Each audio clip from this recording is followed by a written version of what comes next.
The film begins in 1975, at an orphanage in Spain. It is a place for children who have no one else in the world. Among them is a girl named Laura, who is seen playing with her friends. Now after some time, someone adopts Laura and we directly see the time after 30 years in the story, where Laura got married and now she lives with her husband and 7-year-old son, Simon. Recently, Laura had bought that orphanage again where she spent her childhood because she wanted to make that place like before, adopt some special children and take care of them. In a few days, this family shifts there. Now one day when Simon was playing in that new house, the orphanage, he tells his mom and dad about his 2 friends. He said that they are my invisible friends, only I can see them. Now his parents thought that since he is a child, he must have made friends in his imagination, so they ignored Simon's words. The next day, Laura shows Simon a cave on the shore of the sea. Simon goes inside to check it out, while Laura stands outside and waits for him, but for a long time. When Simon does not come out, Laura goes inside to find him. She saw that Simon was talking to someone there alone, but when Laura checked, she found nothing but the footprints of the children there. On the way back home, Simon throws a lot of shells on the way so that his new friend follows the shells and comes to his house. The next day, an old woman comes to meet Laura. She says, "I am a social worker and also work as a doctor." When Laura brings her into the house, the social worker discusses Simon and shows Laura his file. We found out that Simon is not their own but adopted son. She says, "When you adopted Simon, he had a disease before that, which I was treating. Now because I am his doctor, I still want to treat him." But Laura refuses and says, "My husband is a doctor himself and I want Simon to be treated in our custody at home, not outside." So she takes the file from the social worker and asks her to leave. To confirm the disease,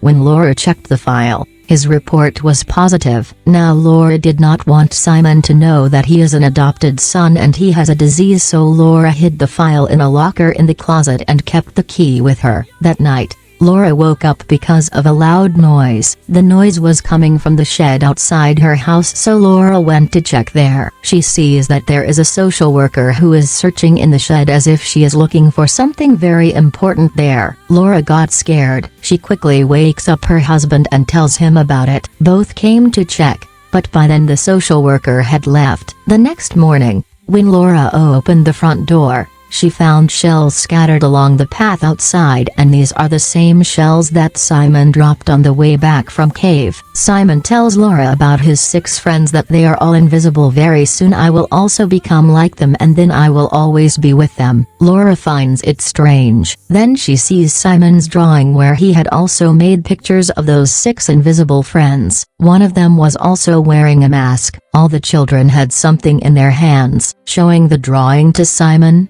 Laura asks what is in their hands. Simon says, "My friends steal other people's things and hide them. Then the owner of the thing has to find his thing with the help of clues. If a person finds their belongings by following clues, they grant a wish for that person in return. This is a game and now I am going to play that game with my friends. Here I have to find my coins, which my friends have hidden somewhere." So now Laura also understands this game and gets ready to support Simon because she felt that Simon is going to play with her. By setting all the clues, she must have hidden her coins somewhere. Now through the clues, she first went to Simon's room, then to the garden, then to another room, then to the kitchen. In the end, Simon finds a key that belongs to the same closet where Laura had hidden his file. When Simon opens the closet with the key, he finds it in the middle of his coin files. Simon was happy to find the coin, but Laura takes the file and starts scolding him. At this, Simon says, "I already know that I am your adopted son. I have a disease and I will die soon." Listen to this. Laura lost her mind. She screams and asks Simon, "Who told you this?" Now Simon says Thomas did, who is his invisible friend wearing a mask. Hearing this, Laura is completely shocked. The next day, a party is held for those special children whom Laura was going to adopt. When she comes to invite Simon to the party, he refuses to go with her by saying that he should go to Thomas's house with me. She refuses, saying, "We can't go, son, there's a party at home, and they argue about it. Now when Simon became very stubborn, Laura slaps him later. She was also sad, but Simon got upset and left. After a while, when Laura looks for him in the house to convince him, he is nowhere to be found. Then she sees a child standing, who was wearing exactly the same dress and mask as Simon had made Thomas in his drawing, by which Laura thinks that this is Thomas. When Laura started removing his mask,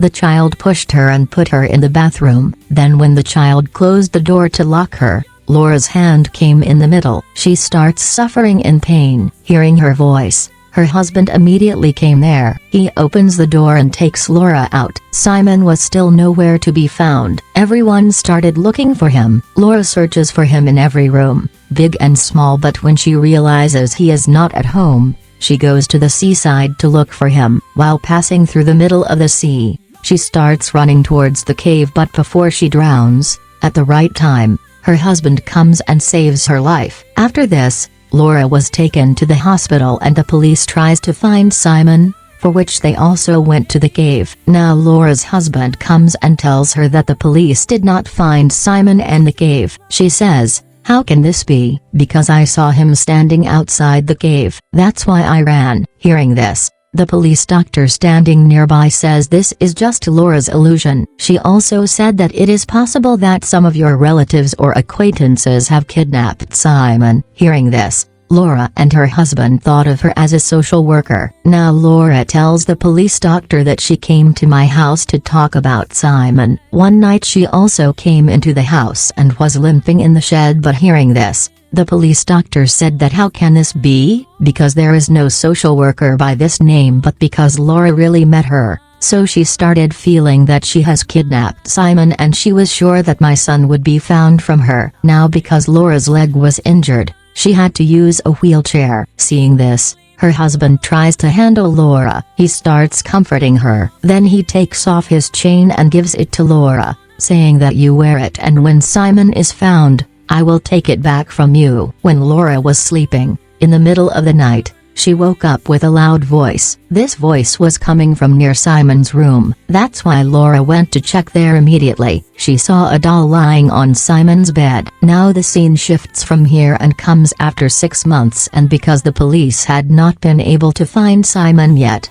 that's why both of them had lost hope that they would ever find Simon. One day when they were going somewhere, they saw a social worker who was crossing the road and she was holding the baby carriage. Seeing that, both of them had a hope that Simon would definitely be with her and today our son will be found. Laura calls her to talk to her, but then a bus comes and hits the social worker. Seeing this, Laura started screaming. She ran away crying and went near the baby carriage, where she found another doll that looked exactly like Thomas, with a mask. When Laura went to check the social worker, her husband tells her that she is dead. After this incident, the police and a doctor retrieve some pictures and reels from the social worker's house, so that she can investigate, and it turns out that the social worker used to work in the same orphanage where Laura used to live as a child. The house where she is living now. She was telling all these things to Laura. Then she says there was also a son of the social worker, Thomas, and because his son's face was distorted, so he always wore a mask to hide his face, and the social worker also kept her child hidden from everyone. Now the police doctor shows Laura a newspaper in which it was written about Thomas's disappearance. She says, Laura, when you were adopted as a child, after that some children took Thomas and went to the same cave. After going inside the cave, they took off Thomas's mask and they ran out because they wanted to see if Thomas would come out without a mask or not. Those children had gone from there, but Thomas remained inside. Then the high waves of the sea also came there, and he could not come out of there because there was also water in the cave, and by drowning, he died. On this, Laura says, how can this happen? Because the day Simon disappeared, that day I saw Thomas in my house. On this, the police doctor says this cannot happen because Thomas is dead, and this is also her illusion. On the same night, when Laura was lying on the bed, then her husband also came and laid down, with whom she started talking. She then remembers the time spent with Simon and completely drowns in it. She also tells these things to her husband, but after a while,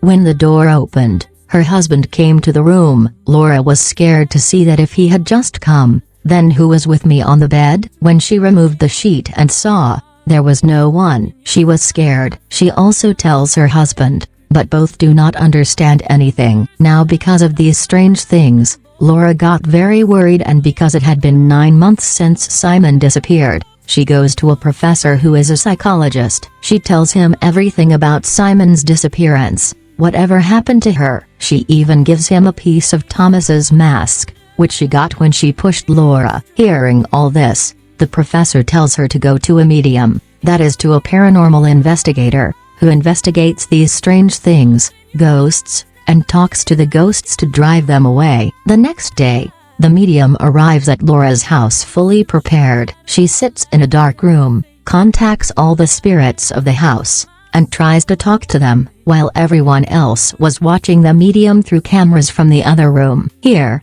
the medium comes to a room while checking the orphanage, where she hears the voices of 5 orphaned children who were crying for help from the medium. It felt like they were in a very bad condition. The others in the adjacent room were also able to hear the sounds of children crying through the audio device. Now, when the medium asks those children about Simon at the request of the professor, all the power of the machines suddenly goes out. The machine shut down and this process is stopped here. Then when all these people got together, the medium apologizes to Laura that I could not find Simon. She also says people who are about to die or close to death can see the souls. Listening this, Laura was in thought. She thought that Simon was also sick, so maybe because of him, he was able to see those souls, whom he started calling his invisible friends. Hearing this, Laura's husband got angry. He calls all these things nonsense and asks the professor and everyone to leave his house. The medium then tells Laura,